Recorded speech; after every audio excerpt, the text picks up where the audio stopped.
Assalamualaikum warahmatullahi wabarakatuh.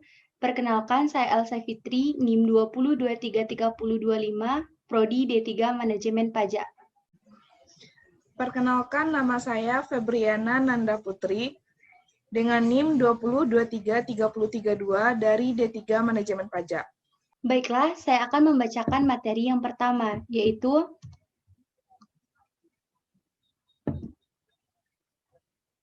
lahirnya Orde Baru. Gagalnya percobaan kudeta G30 SPKI dan jatuhnya kekuasaan Soekarno menandai bangkitnya sebuah era baru yang oleh pendukungnya disebut Orde Baru.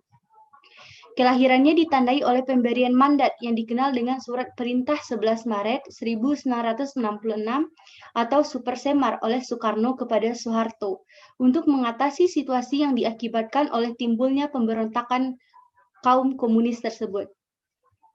Lahirnya Orde Baru antara lain didukung oleh kekuatan-kekuatan progresif seperti KAP,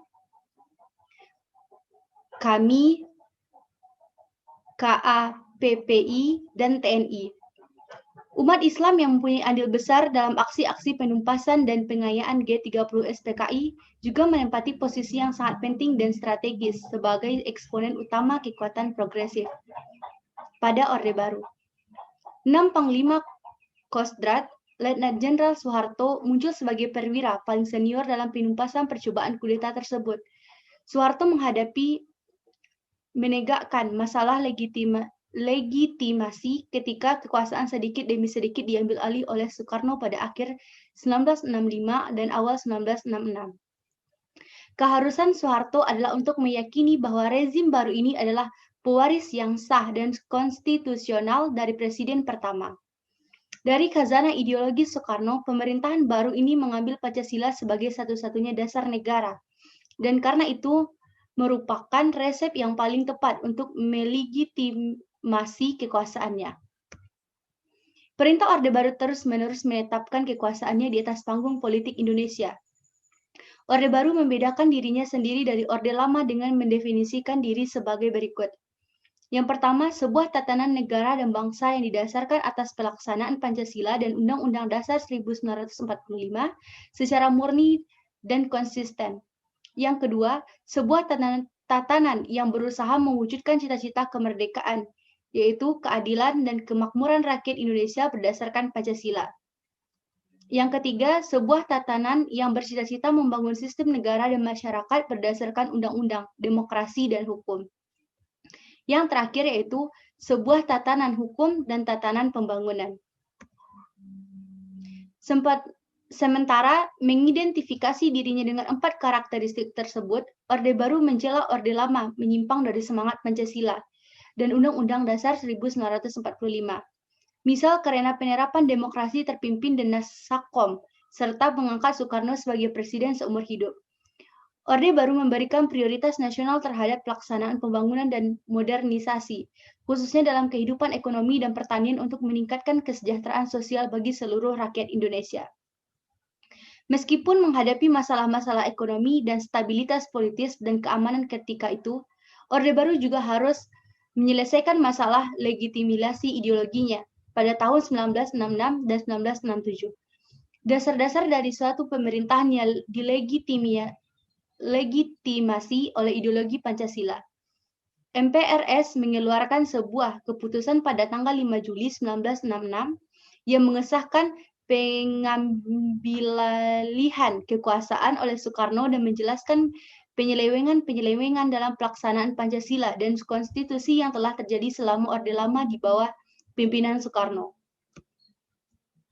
Ketetapan MPRS pada tahun 1966 menyatakan bahwa Orde Baru yang dipimpin oleh Soeharto didasarkan pada Undang-Undang Dasar dan Pancasila dan akan melaksanakan tujuan-tujuan revolusi.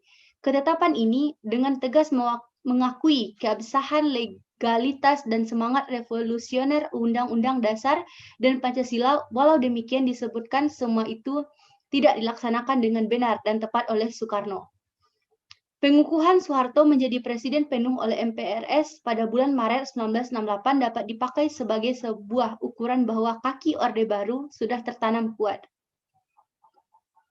Sungguh pun begitu, Soeharto yang menjadi pemimpin Orde Baru dihadapkan pada sebuah persoalan penting tentang format politik, macam apa yang seharusnya atau sebaiknya ia tumbuhkan dan kembangkan sehingga dapat menjadi sebuah mekanisme yang dapat diandalkan untuk keperluan membangun Indonesia kembali. Di satu pihak, format politik baru ini harus mampu memberikan semacam kepuasan kepada pendukung-pendukung Orde Baru yang beraneka ragam. Sedangkan di pihak lain, ia harus pula mampu menghindarkan dirinya dari kesulitan-kesulitan politik yang pernah berjangkit dalam masyarakat di masa-masa yang sudah. Orde Baru menerapkan apa yang disebutnya dengan demokrasi Pancasila, yang didefinisikan sebagai sistem demokrasi berdasarkan semangat kekeluargaan dan gotong royong untuk mencapai kesejahteraan sosial. Lebih dari itu, demokrasi Pancasila mengandung rasa keagamaan yang menolak ateisme, memegang erat kebenaran dan cinta yang dituntun oleh perilaku moral yang mulia, serta membawa kepada keharmonisan antara individu dalam masyarakat. Untuk melaksanakan demokrasi Pancasila secara total, Soeharto mengambil kebijakan untuk memfokuskan pada pemurnian Pancasila dan meletakkannya sebagai pilar ideologis rezim. Pancasila kini sepenuhnya menjadi suatu pembenaran ideologis untuk kelompok yang berkuasa, tidak lagi hanya merupakan suatu platform bersama di mana semua ideologi bisa dipertemukan. Orde Baru mengklaim dirinya sebagai suatu orde atau tatanan pemerintahan yang tampil sebagai kekuatan pengoreksi total terhadap rezim Orde Lama dan hendak melaksanakan Undang-Undang Dasar 1945 dan Pancasila yang secara murni dan konsekuen. Pemberlakuan asas tunggal Pancasila. Yang pertama, fungsi partai. Dalam mekanisme politik demokrasi Pancasila, keputusan-keputusan harus dibuat melalui musyawarah antara wakil-wakil rakyat yang tujuan akhirnya adalah mencari mufakat. Dan demokrasi Pancasila Indonesia tidak ada partai oposisi dalam arti sepenuhnya dan nyata seperti ada dalam demokrasi liberal barat. Demikian juga voting untuk memenangkan suara mayoritas tidak diperkenankan. Voting dilaksanakan hanya jika mufakat tidak dapat dicapai. Perkembangan berikutnya pada era Orde Baru, tahun 1973, pemerintah mengambil kebijakan penyederhanaan partai, di mana banyak perwira Angkatan Darat. Sistem banyak partai merupakan faktor penghambat tercapainya konsensus nasional tentang dasar serta tujuan negara. Partai-partai hanya melakukan oposisi demi kepentingannya dan kurang memperhatikan program-program pembangunan. Karenanya, kebijakan penyederhanaan partai merupakan alat yang efektif untuk mengontrol partai dan memusatkan kekuasaan di tangan penguasa.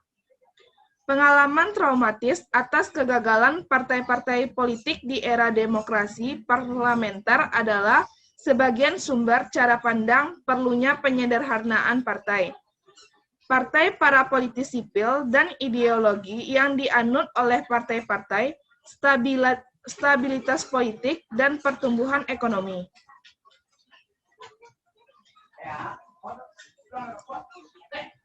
Sebaliknya, partai-partai dianggap sebagai sumber konflik dan faktor destabilisasi politik yang lebih memikirkan kepentingan kelompok dan golongan masing-masing ketimbang kepentingan bangsa.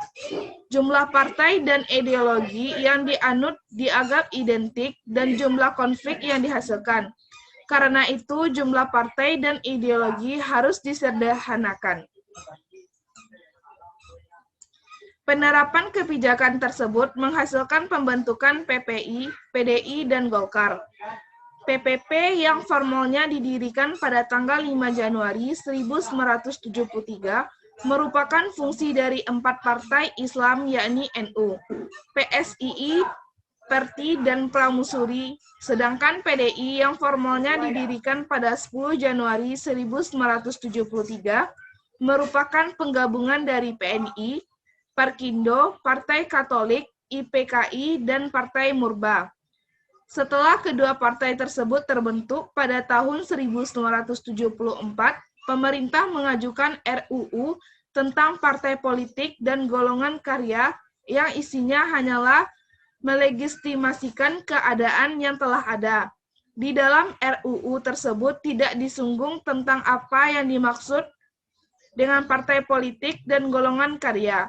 Undang-undang tersebut hanya menyebutkan secara definitif bahwa diakui adanya 3 organisasi kekuatan politik, yaitu PPP, PDI, dan Golkar. Soeharto sendiri mengatakan pada tahun 1982 bahwa penyederhanaan sistem kepartaian itu dibenarkan karena bangsa Indonesia telah memberikan dukungannya kepada Orde Baru yang pada gilirannya menjanjikan kepada rakyat bahwa pemerintah akan melaksanakan Pancasila dengan benar. Karena itu demikian Soeharto, perombakan partai dilaksanakan karena rakyat ingin melaksanakan Pancasila. Mertopo partai dilaksanakan karena ingin melaksanakan Pancasila. Mertopo menambahkan bahwa konsolidasi tahun 1973 dari 9 partai politik menjadi 2 ditambah Golkar menjadi realisasi struktural atas demokrasi Pancasila. Yang kedua, program P4. Setelah penyederhanaan partai dilakukan, Soeharto kemudian memandang bahwa penyelewengan terutama terhadap Undang-Undang 1945 dan Pancasila yang banyak terjadi pada masa Orde Lama sebenarnya bersumber dari kenyataan tidak diamalkannya Pancasila secara sungguh-sungguh dalam seluruh aspek kehidupan, bermasyarakat, berbangsa, dan bernegara. Melihat kenyataan ini, timbullah keinginan dan ide dari pemerintah Orde Baru untuk menjabarkan Pancasila dalam bentuk rumusan P4, Pedoman Penghayatan dan Pengalaman Pancasila.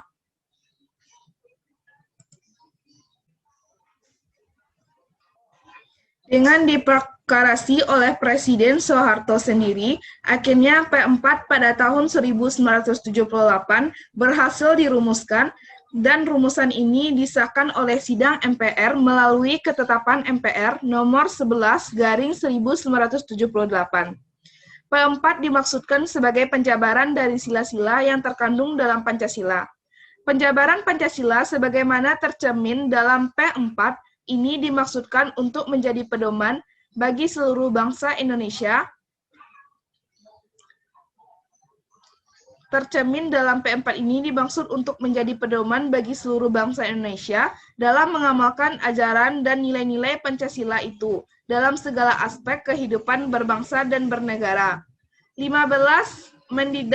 Menindaklanjuti pengesahan P4 oleh MPR pada tahun 1978, sebuah komisi yang dinamakan P7, Penasehat Presiden mengenai P4, yang diketuai oleh Dr. Ruslan Abdul Ghani, mantan Ketua PNI yang menjadi jubir Presiden Soekarno selama periode Orde Lama, dibentuk di Jakarta dengan tugas memberikan nasihat kepada Presiden mengenai pelaksanaan kebijakan pemerintah mengenai P4, BP7, Badan Pembinaan Pendidikan Pelaksanaan P4. Juga didirikan di Jakarta untuk mengkoordinasi pendidikan pelaksanaan P4. Pelaksanaan program P4 yang dilaksanakan pada tingkat nasional dan regional. Selanjutnya, pemberlakuan asas tunggal Pancasila. Setelah berhasil dengan kebijakannya dalam merealisasikan dan masyarakatkan P4, pemerintah Orde Baru melangkah lebih jauh dengan menempuh kebijakan baru yang lebih signifikan dengan lebih strategis dalam rangka untuk menyempurnakan kebijakan yang telah diambil sebelumnya. Yang pertama, pemerintah menjadikan Pancasila sebagai satu-satunya asas bagi semua partai politik dan Golkar. Kedua, pemerintah menetapkan Pancasila sebagai satu-satunya asas bagi semua organisasi kemasyarakatan. Banyak faktor yang melatar belakangi Soeharto memberlakukan asas tunggal Pancasila bagi semua organisasi yang bergerak dalam bidang politik maupun dalam bidang kemasyarakatan. Ada 2 faktor yang mendorong pemerintah memberlakukan asas tunggal Pancasila, yaitu pertama, pemerintah tampaknya belajar dari pengalaman kampanye pemilu sebelumnya di mana terjadi pertarungan fisik yang sering berakibat fatal, khususnya antara pendukung Golkar dan PPP. Soeharto mengakui bahwa telah terjadi ledakan kekerasan selama pelaksanaan pemilu dan hal ini terjadi karena tidak semua kontestan pemilu menerima Pancasila sebagai ideologi untuk ditegakkan oleh seluruh kelompok sosial politik.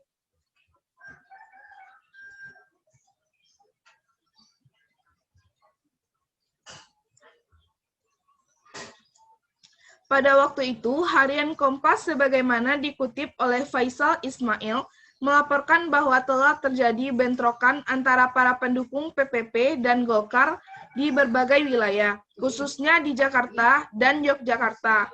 Bentrokan paling serius terjadi pada tanggal 18 Mei 1982 di lapangan Benteng, Jakarta.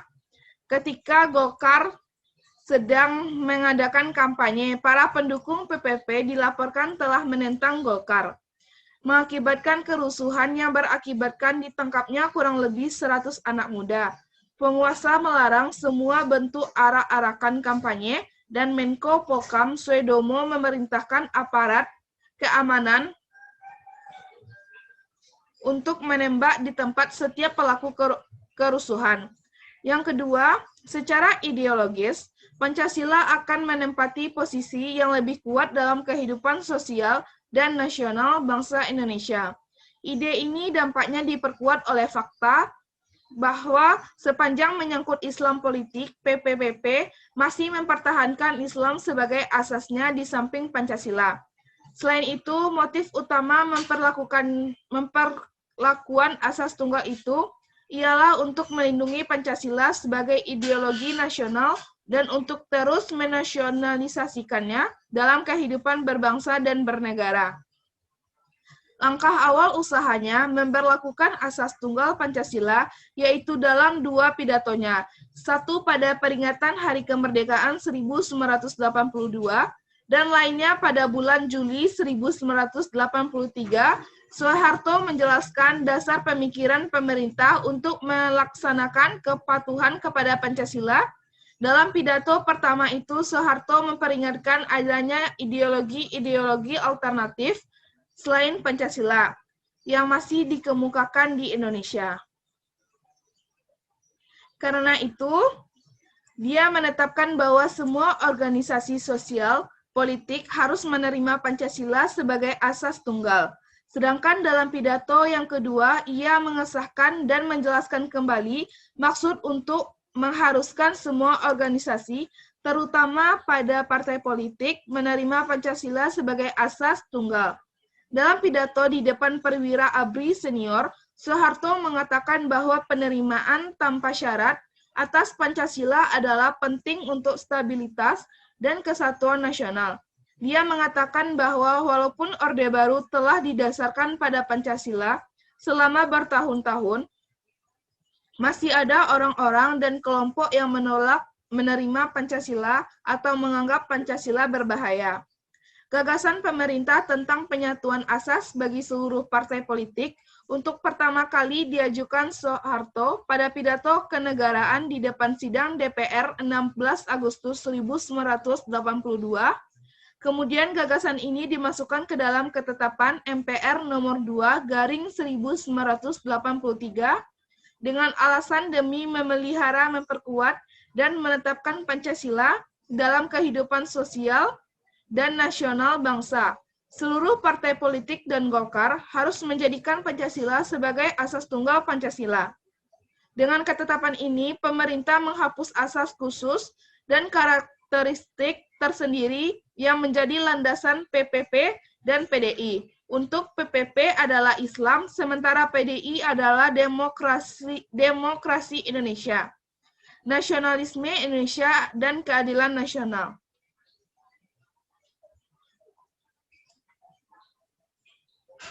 Gagasan asas tunggal Pancasila bagi partai politik dan Golkar yang dicanangkan oleh pemerintah sebagaimana tertuang dalam GBHN 1983 itu menimbulkan teka-teki dan silang pendapatan di kalangan para pemimpin organisasi kemasyarakatan.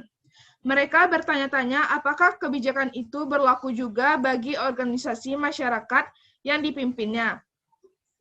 GBHN 1983 sendiri tidak secara eksplisit menyebutkan bahwa penetapan kebijakan asas tunggal Pancasila itu berlaku juga bagi semua organisasi kemasyarakatan, melainkan hanya menyebutkan bahwa organisasi-organisasi masyarakat akan diatur oleh undang-undang.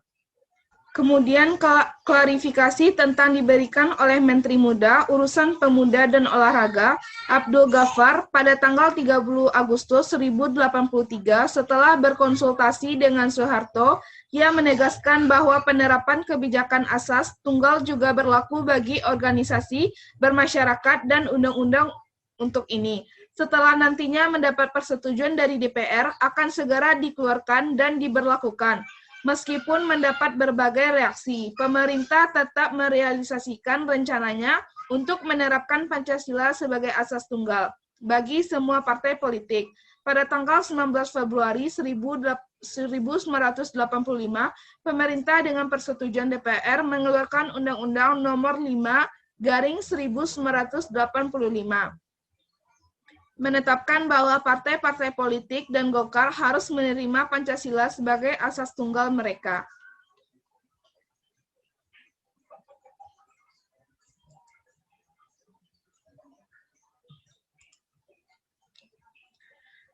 Empat bulan kemudian, pada tanggal 17 Juni 1985, pemerintah lagi atas persetujuan DPR mengeluarkan Undang-Undang Nomor 8/1985 tentang Ormas, menetapkan bahwa seluruh organisasi harus mencantumkan Pancasila sebagai asas tunggal Pancasila.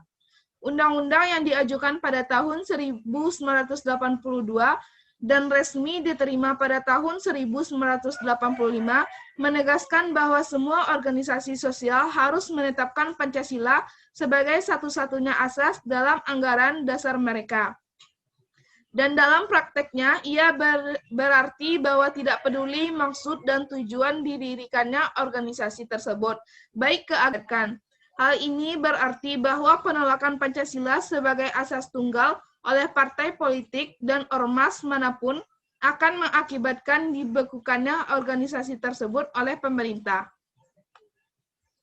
Baiklah, hanya itu yang dapat saya presentasikan. Saya perwakilan kelompok 10, mohon maaf apabila ada kesalahan. Assalamualaikum warahmatullahi wabarakatuh.